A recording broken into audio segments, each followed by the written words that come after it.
가스펠 프로젝트 5번째 시간입니다. 오늘은 바리새인과 세리의 비유를 통하여서 하나님께서 우리에게 주시는 교훈을 배우고자 합니다.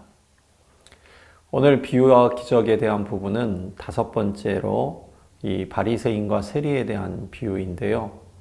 자, 바리새인과 세리의 비유, 이 바리새인과 이 세리에 관한 예수님의 비유를 공부하면서 스스로 의롭게 여기는 것의 위험과 또 긍휼히 여김 받아야 할 필요와 그리고 믿음으로 의롭게 된다는 것이 무엇인지 우리가 배우게 될 것입니다. 하나님은 우리를 부르셔서 우리의 죄성을 일깨워 주시고 우리에게 하나님의 긍휼이 필요함을 또한 알려주시고요. 자기 자신을 믿는 사람들을 향하여서 겸손히 은혜의 복음을 선포하라고 말씀을 하고 있습니다. 자, 오늘의 신학적 주제는 바로 이것이죠. 하나님께서 겸손한 자를 높이시고 또 높아진 자를 낮추신다는 것입니다. 분명 주님께서는 먼저 된 자가 나중되고 나중된 자가 먼저 된다라고 말씀을 해주셨는데요. 그렇다면 오늘 본문에서 말씀하고 있는 이 성경이 말씀하고 있는 겸손한 자에 대한 부분이 어떤 부분을 가리키고 있을까요? 어떤 부분, 하나님 중심의 사고를 가진 사람, 그것으로 이야기하기에는 조금 좀 모자른 부분이 있습니다. 또 그 말씀으로 살아가는 사람, 바리새인도 그 말씀 가운데 살아갔죠. 그래서 이렇게만 이야기하기에도 답에 대한 부분에 있어서 정확한 대답이라고 할 수는 없을 것 같습니다. 그 말씀으로 살아가면서 자신을 하나님의 뜻 안에서 헌신하는 사람일 때에 우리는 하나님께서 오늘 본문을 통하여서 바리새인과 세리의 비유를 통해 누가 진짜 하나님의 사람이고 하나님께서 기뻐하시는 예배자가 누구인가를 알게 될 것입니다. 자, 이런 질문을 한번 좀 던져보았으면 좋겠습니다. 학창시절 최고의 선생님과 최악의 선생님은 누구였습니까? 두 선생님에게는 어떤 차이점이 있습니까? 여러분들이 학창시절 가운데에 아마도 마음에 남는 선생님들이 계실 것입니다. 그런데 그 기억을 더듬어 보면 정말 좋은 선생님이었기 때문에 마음에 남는 그러한 선생님이 계신 반면에 또 다른 선생님은 정말 저런 선생님 만나지 않았으면 좋겠다라는 그러한 안 좋은 감정을 가지고 있기에 우리들의 기억 속에 남아있는 선생님이 있을 수도 있죠.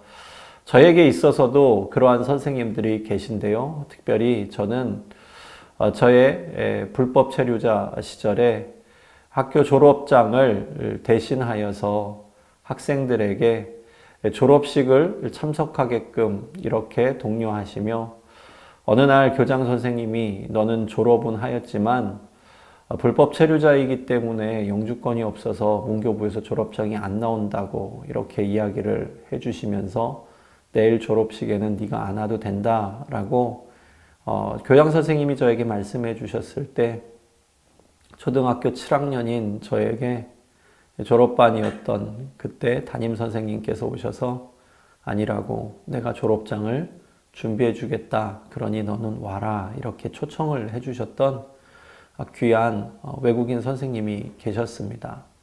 그라시엘라라는 선생님이셨는데요. 이후에 제가 그분을 만나보기 위하여서 아르헨티나에 가서 찾아봤지만 그분은 먼 곳으로 교장 선생님 발령을 받아 떠나서 한두 번 만나기는 했지만 그 이후에 연락이 끊어지기는 하였습니다. 근데 그 선생님이 졸업장을 만들어 주실 때 다른 사람들에게는 졸업장을 수여할 때 다른 반에서는 A4 용지의 졸업장을 있는 그대로 학생들의 이름을 불러가며 강단 위에서 졸업장 수여식을 했던 반면에 저희 반만큼은 그 A4 용지를 동그랗게 선생님이 다 말아서 그래서 리본으로 가운데를 묶어주시고 그리고 학생들에게 졸업장을 저 때문에 그렇게 선사해 주셨던 그런 기억이 있습니다. 제가 졸업장을 받은 후에 내가 어떻게 졸업장을 받을 수 있었을까 궁금해서 나중에 졸업식이 끝난 다음 끌러보려고 할 때에 선생님이 가까이 오셔서 저에게 그렇게 말씀을 해 주셨습니다. 내가 너를 위하여서 졸업장을 준비했는데 다른 친구들에게는 문교부에 그 도장이 찍혀져 있는 졸업장이지만 너는 그 종이 위에 내 마음이 새겨져 있다. 이렇게 말씀해 주셔서 펴봤을 때 정말 백지였지만 그러나 똑같이 다른 아이들과 함께 졸업장 수여식에 참여할 수 있도록 배려해 주셨던 따뜻한 선생님. 그 선생님이 있었기 때문에 제가 그 해에 졸업을 할 수 있었고 그 이듬해 중학교에 가서 영주권이 나올 때 이어서 공부를 할 수 있었던 그러한 기억이 있습니다. 오늘 본문에 보게 되면 약창시절 최고의 선생님과 최악의 선생님에 대한 부분을 본문을 통하여서 우리에게 질문해 주며 이야기하는 그것은 바로 이것입니다. 최악의 선생님은 어떤 선생님인가? 바로 자신의 스펙, 자신의 성과를 위하여서 일 중심의 사고로 그렇게 일을 하고 있는 선생님이 있다는 거죠.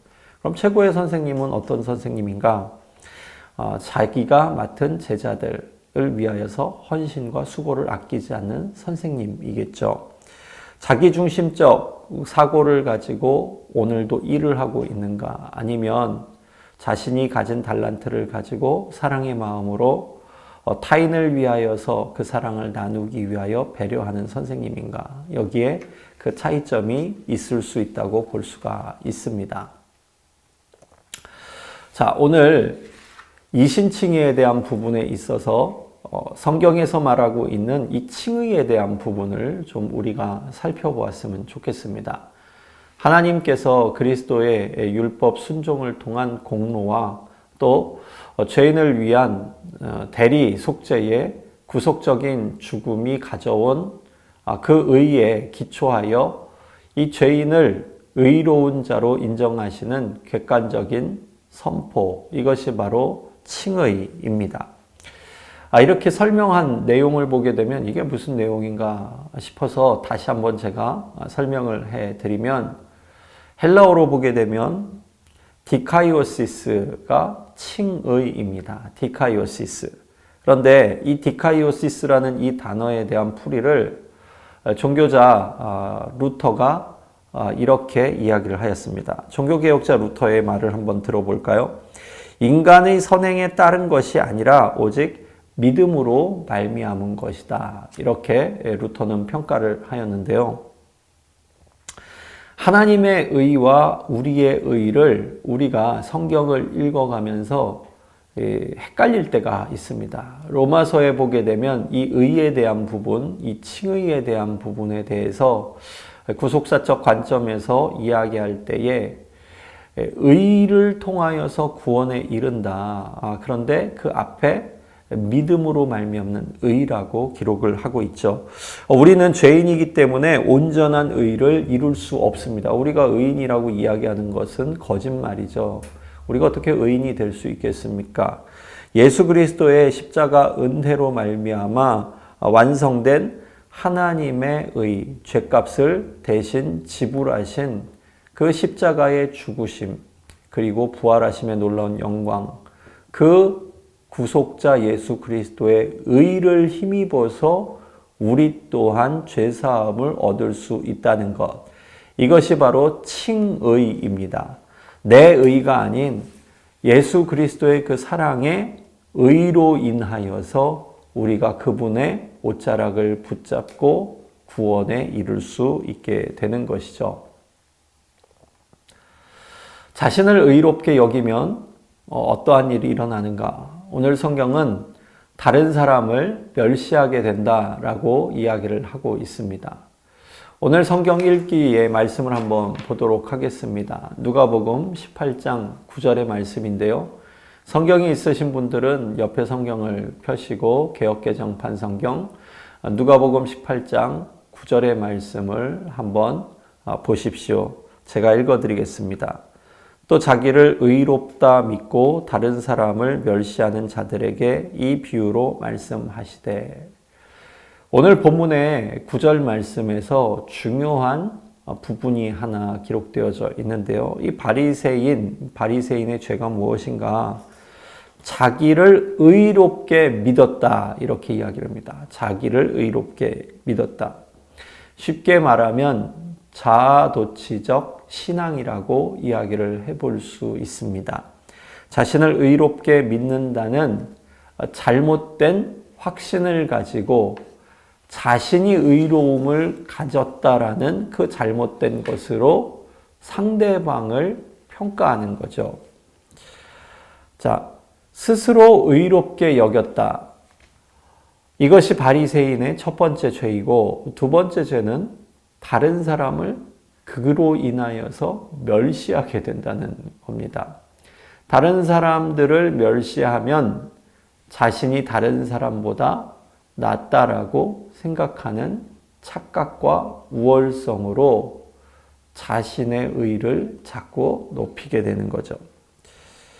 자, 두 가지 요소가 중요한 까닭은 우리가 스스로 만들어가는 이 개인의 가치를 높이 평가하는 세상 속에 살고 있기 때문입니다.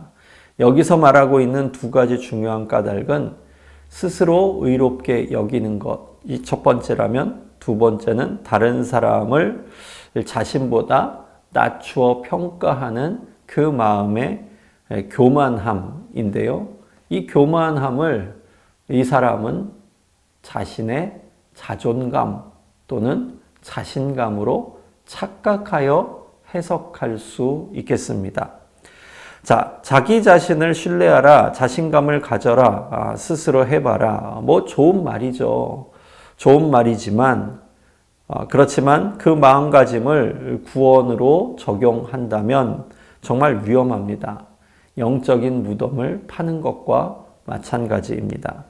그가 비록 살아생전 자신을 축복하면서 스스로 좋게 여기고 사람들의 칭찬을 받을지라도 그들은 그들의 역대 조상으로 돌아가게 되어져 있죠. 영원히 빛을 보지 못하게 된다라고 성경은 시편 33편 18절에서 20절에 이렇게 이야기를 하고 있습니다. 존귀하나 깨닫지 못한 사람은 멸망한 짐승과 같다. 우리가 존귀한 자가 될 수도 있고 멸망당하는 짐승과 같은 인생을 살 수도 있다는 겁니다. 무엇의 기준을 가지고 의의를 판단하느냐 또는 의의를 평가하느냐에 따라 다르게 된다는 거죠. 잠언 29장 23절 말씀에도 그래서 이런 말씀이 있습니다. 사람이 교만하면 낮아지게 되고 마음이 겸손하면 영예를 얻게 될 것이다. 믿음 안에서 오늘도 내 삶을 바라볼 수 있는 영적인 안목이 열릴 수 있어야 됩니다. 자기 힘과 노력으로 하나님께 스스로 나아갈 수 있다는 생각, 이것이 바로 착각이고 이것이 바로 교만입니다. 누가복음을 보게 되면 이 누가복음의 특징이 있습니다. 누가는 종종 예수님의 비유가 누구를 겨냥하는지 그 대상에 관한 정보를 중간중간에 기록을 합니다. 오늘 보게 되면 바리새인과 세리의 비유를 통하여서 오늘 비유를 통해 이 바리새인이 잘못 착각하고 있는 자기 자신의 의, 그리고 하나님께서 그 바리새인을 보실 때에 죄에 속해 있는 부분을 누가가 꼬집어서 이야기를 해주고 있는 거죠. 예수님은 모든 바리새인이 아닌 그들 중 자신의 공로를 믿는 자들을 겨냥해서 오늘 본문 말씀을 기록하고 설명하고 계십니다. 이런 교만은 사람들을 멸시하는 그러한 바리새인의 태도인데요. 이 멸시한다에 해당하는 이 헬라어는 우리가 찾아보게 되면 헬라어 성경에 이렇게 기록되어져 있습니다. 엑수테네오. 이 엑수테네오는 거들먹거린다, 우쭐거린다, 또는 다른 사람들에 대하여서 멸시한다라는 그러한 안 좋은 의미를 가지고 있습니다. 자, 오늘 본문의 질문을 한번 보십시오. 스스로 의롭게 여길 때에 나타나는 특징은 무엇입니까? 자, 스스로 의롭게 여길 때에 나타나는 것. 이것이 바로 교만입니다. 이 교만은 우쭐거림으로 드러나게 되죠. 자신이 다른 사람보다 낫다라고 생각을 하는 착각 속에 살아갑니다. 자기 힘과 노력으로 하나님께 스스로 나아가 하나님을 기쁘시게 할 수 있다라는 착각 속에 신앙생활을 하게 되는 겁니다. 구원하시는 하나님을 바라보는 한 어떤 사람도 멸시를 할 수 없습니다. 그 이유가 있죠. 나 또한 저 사람과 같은 죄인이기 때문입니다. 하나님의 긍휼이 얼마나 절실한지 깨닫는 사람이 어떻게 자신처럼 하나님의 긍휼을 구하는 다른 사람들을 낮추어서 볼 수 있겠습니까? 그렇죠? 하나님의 관점으로서 나를 먼저 바라보는 사람은 상대를 또한 긍휼히 여길 수 있고 그 상대에 대하여서 이해하려는 마음을 갖게 됩니다.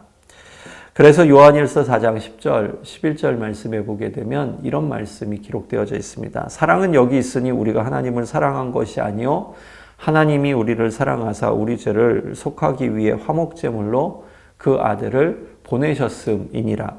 사랑하는 자들아 이같이 우리를 하나님께서 사랑하셨은즉 우리도 서로 사랑하는 것이 마땅하다.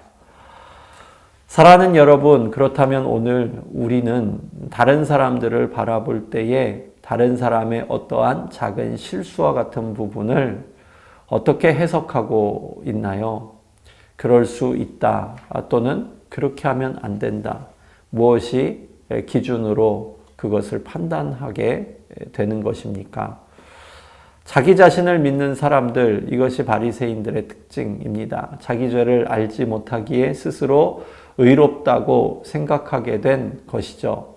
자신을 하나님께 비추어 보는 대신 주변 사람들을 바라보게 됩니다. 자기 자신을 믿는 사람들의 반대는 자기 자신이 아닌 하나님을 바라보는 사람일 것입니다.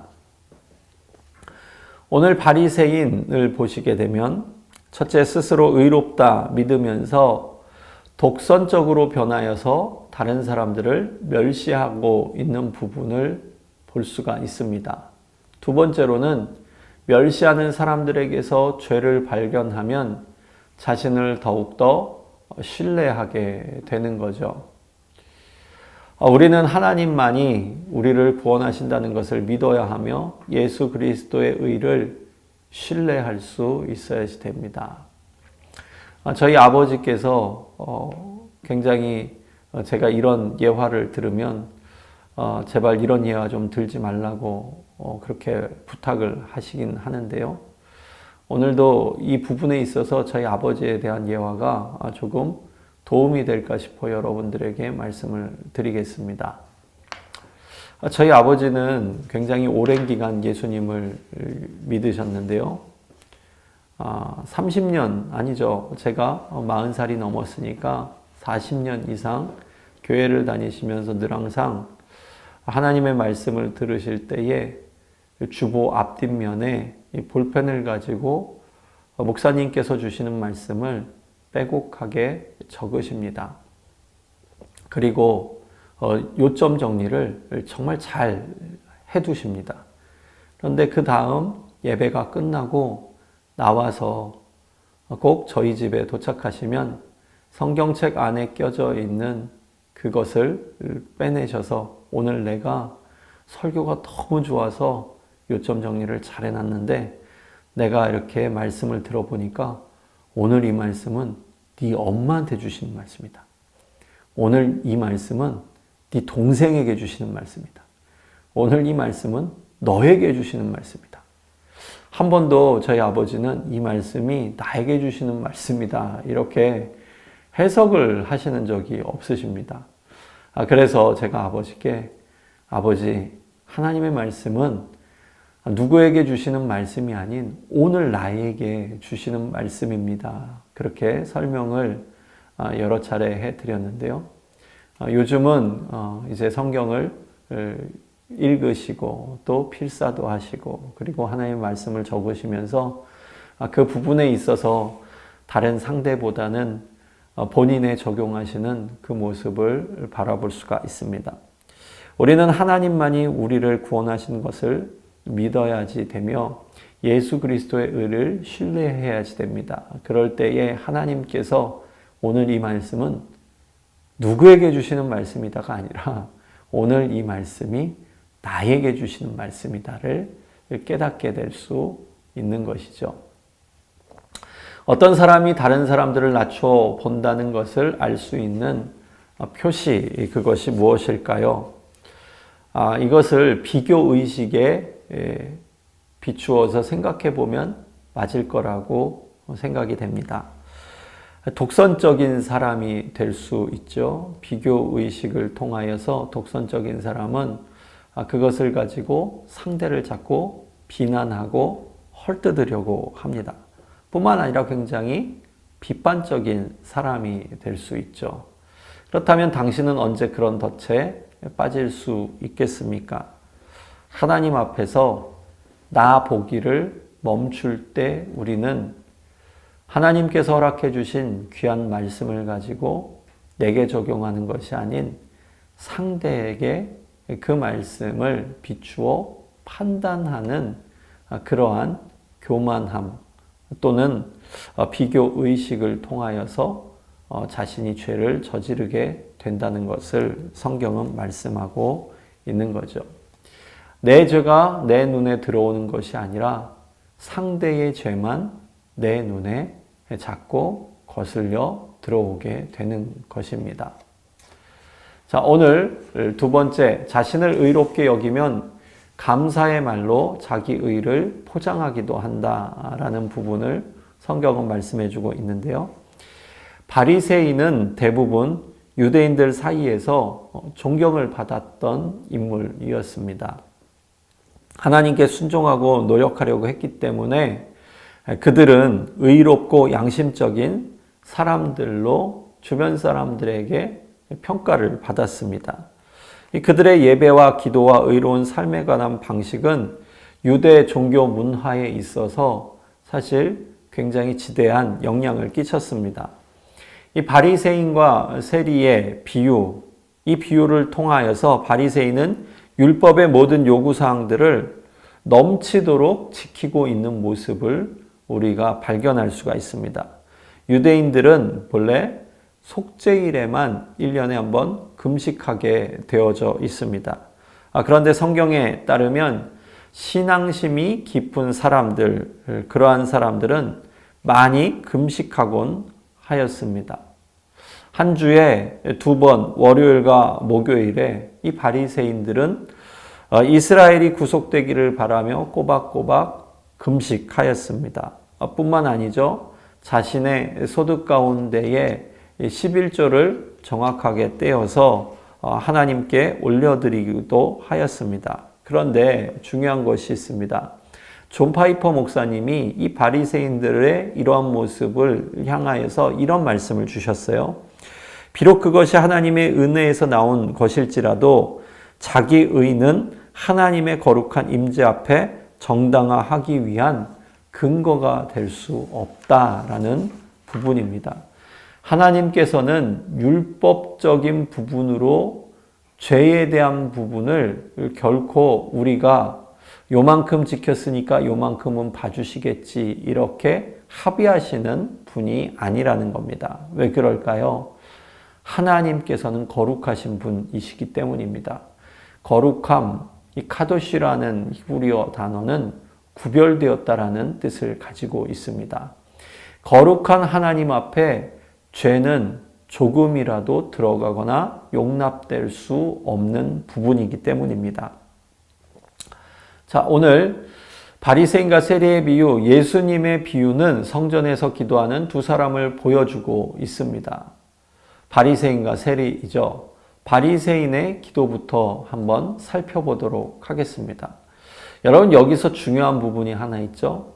오늘 바리새인과 세리가 서 있는 곳, 그곳이 어디라고 기록을 하고 있습니까? 성전입니다.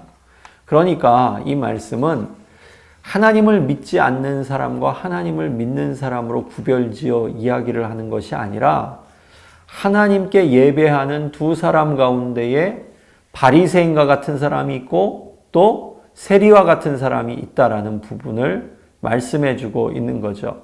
그러므로 이 말씀은 오늘 우리가 하나님 앞에 예배하는 예배자로서 우리의 삶이 바리새인이 될 수도 있고 또는 세리가 될 수도 있다라는 가능성을 열어두고 있는 말씀인 것입니다. 자, 성경 읽기 누가복음 18장 10절로 12절까지의 말씀 제가 읽어드리겠습니다. 성도님들께서는 성경을 옆에 두시고 같이 한번 읽어주시면 좋겠습니다. 두 사람이 기도하러 성전에 올라가니 하나는 바리새인이요 하나는 세리라. 바리새인은 서서 따로 기도하여 이르되 하나님이여 나는 다른 사람들 곧 토색, 불의, 간음을 하는 자들과 같이 아니하고 이 세리와도 같이 아니함을 감사하나이다. 나는 일에 2번씩 금식하고 또 소득의 11조를 드리나이다. 여러분 오늘 이 바리새인의 기도를 한번 잘 묵상해 보십시오. 기도하는 내내 그가 강조한 것은 무엇이었을까요? 나입니다. 내가 자신에 대한 부분을 강조하고 있는 거죠. 바리새인은 하나님을 언급하면서도 중요한 것은 자기 기도를 하고 있다는 부분입니다. 나는 이렇게 했습니다. 나는 저 세리와도 같지 않습니다. 나는 이렇게 하나님을 사랑하니 저 세리보다 그리고 어떠한 상대보다 나은 사람 아니겠습니까? 이렇게 하나님 앞에 질문조로 그리고 강조하며 기도하고 있는 것을 보게 됩니다. 잘못된 기도의 방식입니다. 스스로 의롭게 여기는 마음이 자라나면 자기 자신을 신뢰하게 되죠. 이것이 교만입니다. 또한 이 교만을 통하여서 자기 중심적인 사람들은 다른 사람들을 멸시하게 된다라는 부분을 우리가 배웠습니다. 자기 정당화라는 여러 모양으로 자신을 가장하게 되는 거죠. 자기 정당화가 무서운 이유는 스스로 알아차리지 못하기 때문입니다. 소크라테스가 그랬죠. 내 자신을 알라. 그런데 이 사람은 자기 자신을 알지 못하는 사람이죠. 우리는 종교 행위를 통하여서 하나님과의 좋은 관계를 맺는다라고 생각을 합니다. 그런데요, 그렇게 생각하는 까닭은 우리가 자신이 아닌 하나님을 믿는다고 기도하기 때문입니다. 또한 주변 사람들보다 자신이 더 잘하고 있다라고 생각하고 있습니다. 스스로 의롭게 여기면 냄새가 나기 마련인데 안타깝게도 그 냄새를 맨 마지막에 맡는 사람이 바로 누구인가? 바로 자기 자신이라는 겁니다. 내로남불이라는 말이 있죠. 내가 하면 로맨스, 남이 하면 불륜이라는 우리말의 신조어입니다. 이치에 맞지 않는 뻔뻔함으로 주변 사람들 눈살을 찌푸리게 하면서도 자신이 뭘 잘못했는지에 대한 부분을 전혀 알아차리지 못하고 있는 것. 이것이 바리새인의 뻔뻔함이었습니다. 이어서 다음 과에서 계속해서 이 바리새인의 부분을 나누도록 하겠습니다. 감사합니다.